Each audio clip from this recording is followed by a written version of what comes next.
Most people are afraid of excellence.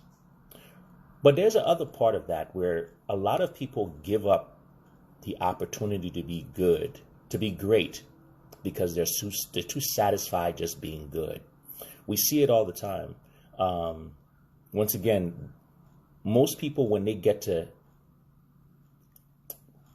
a certain level of proficiency in anything, because inside they don't want to stick out, or because they don't want to do the work, they sit back and like, okay, I'm good.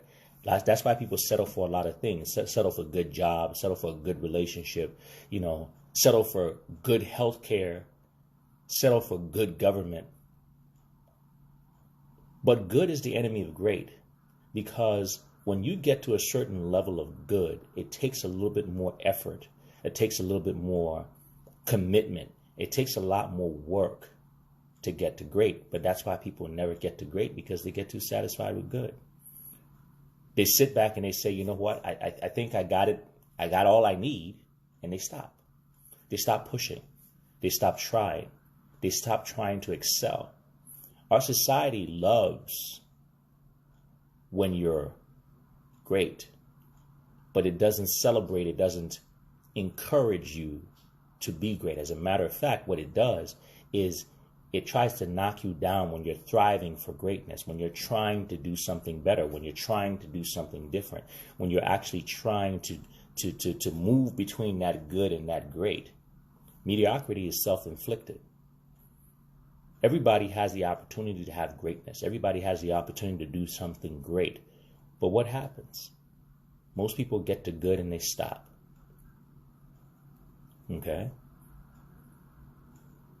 Mediocrity is self-inflicted. Genius is self-bestowed. And if you want to be great, you have to do that. Nobody can make you great. Greatness is something that you work on your own. Greatness is something that you push for on your own. And usually it's a very, very lonely road between good and great. People will look at you like you're crazy. People will talk about you. Why? Because now you're separating from the pack. People will ask that question like we talked about the other day. Who do you think you are? Some people that you know and love will look at you and tell you, you're not good enough to be great. It makes people uncomfortable when you strive for greatness. A lot of times it's not even about you. It's more so about them. Because when you start to separate from the pack, when you decide that good is not good enough, and you start going for great, it makes people uncomfortable because it highlights to them what they're not doing. It highlights to them the efforts they're not making to change their particular situation. And it makes them feel somewhat resentful that you dare to think, even though you guys come from the same place, probably know the same things, that you dare to think that you can be that much different, that you can be that much better. Mind you now, these are going to be the same people when you actually do achieve greatness that will tell people how well they know you and that you guys come from the same place. But that road between good and great, like I said, is lonely. It is a lonely road. Okay? But the truth is, what separates good from great is just one rare trait. Very simple. And that rare trait is the trait of not being satisfied with just good. And everybody has it in them. Everybody has the ability to be that. Do you have the strength and the character? Are you willing to put in that extra work to go from good to great? And that's in anything that you do. Whether you're an athlete, are you willing to get up that extra hour?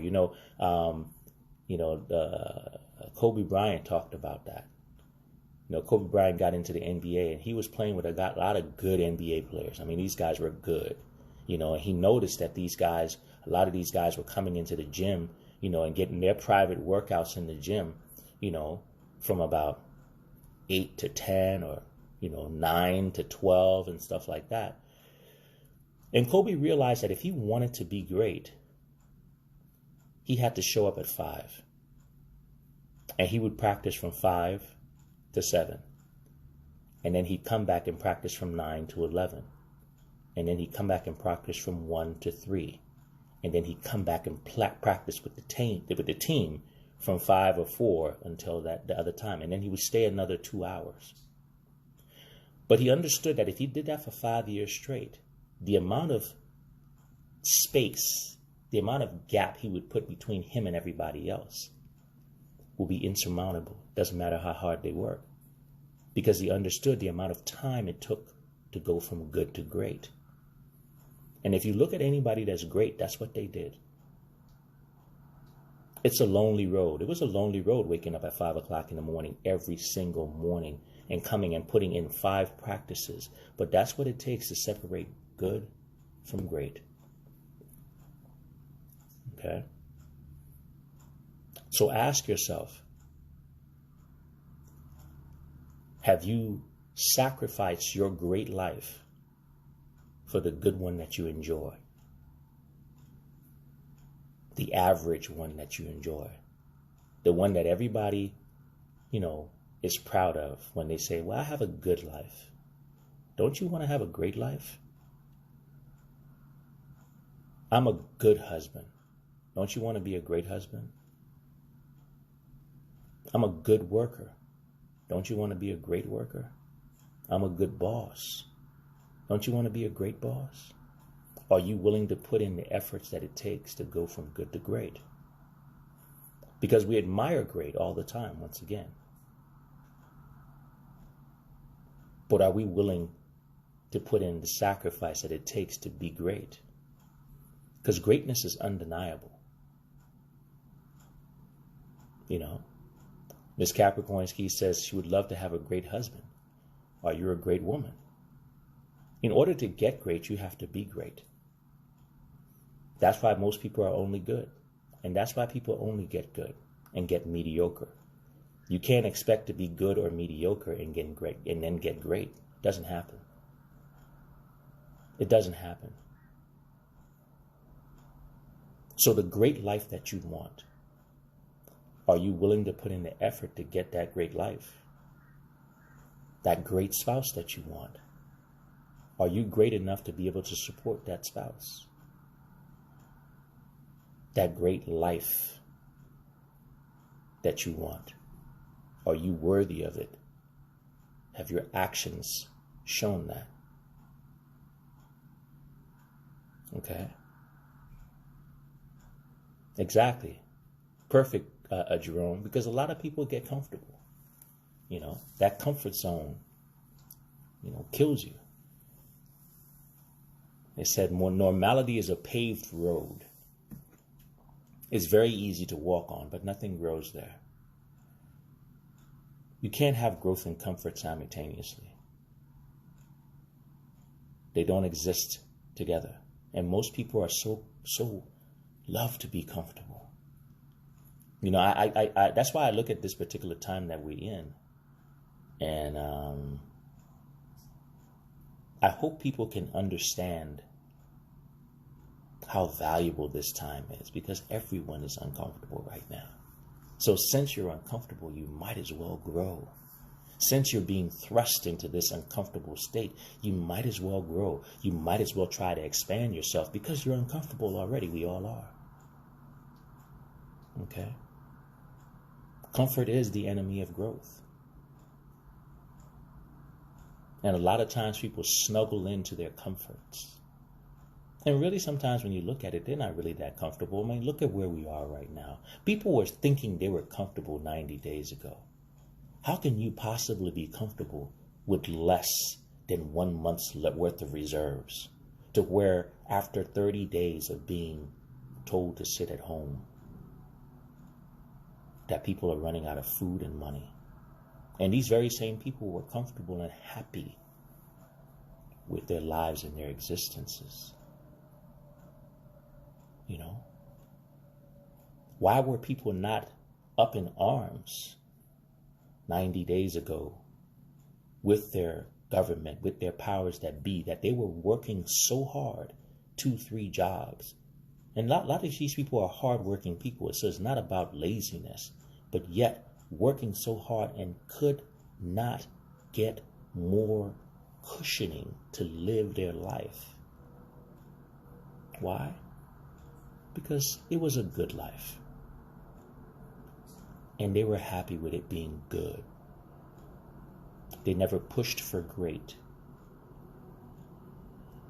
They never went to their representatives and the people in power and say, I'm not satisfied with this because this life is not good enough. They never did the things that they were supposed to do to take it from good to great.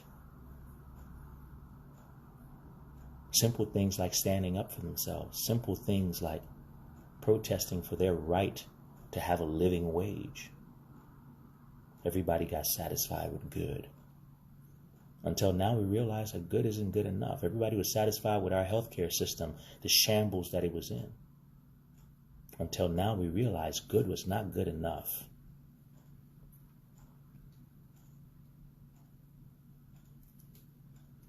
Are you willing to put in that effort to go from good to great?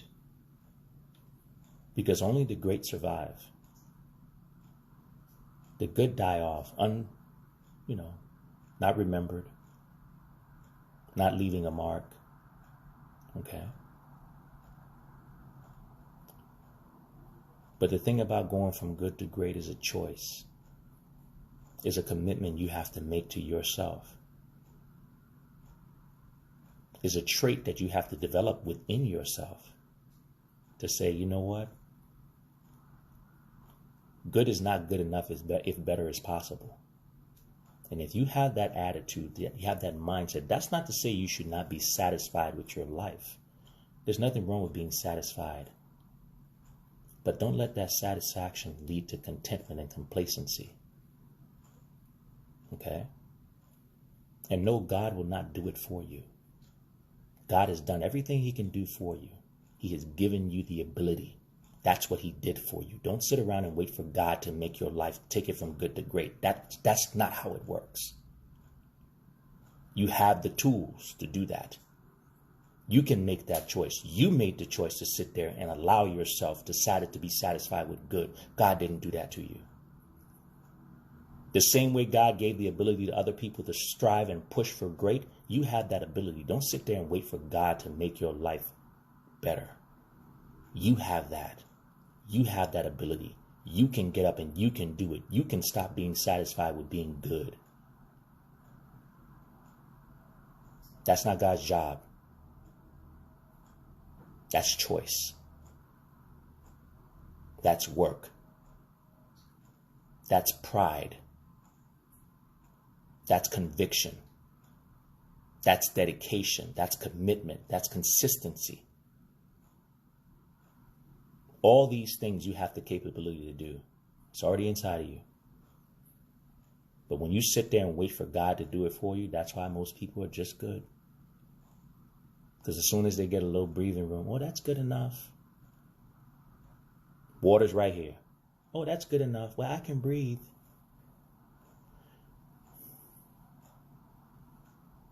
Give up being good, guys.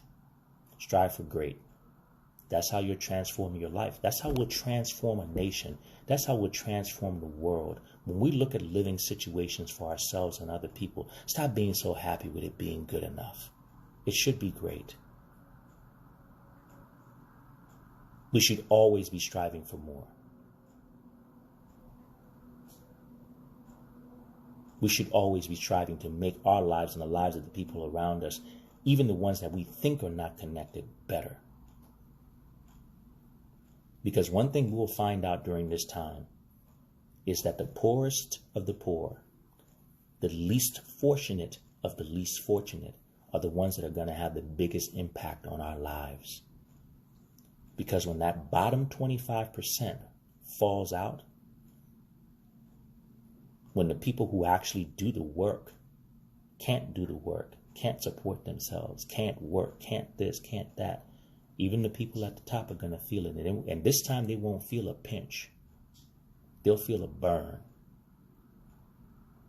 Look at how the oil companies are surviving right now.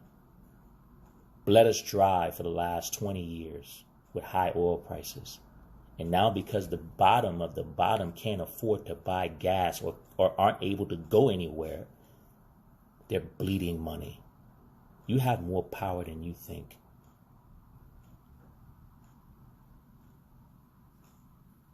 Okay? But you also have the power to put effort into your life and to take it from good to great. Use that power.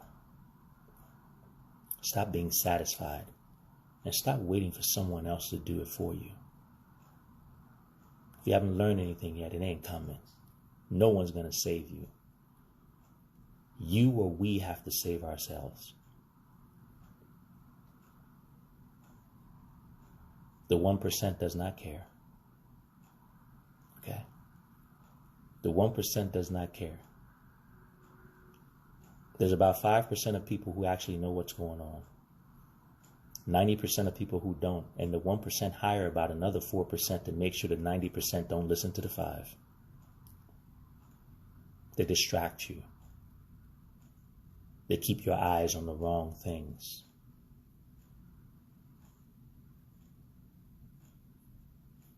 Good versus great. It's your choice, your life, your effort.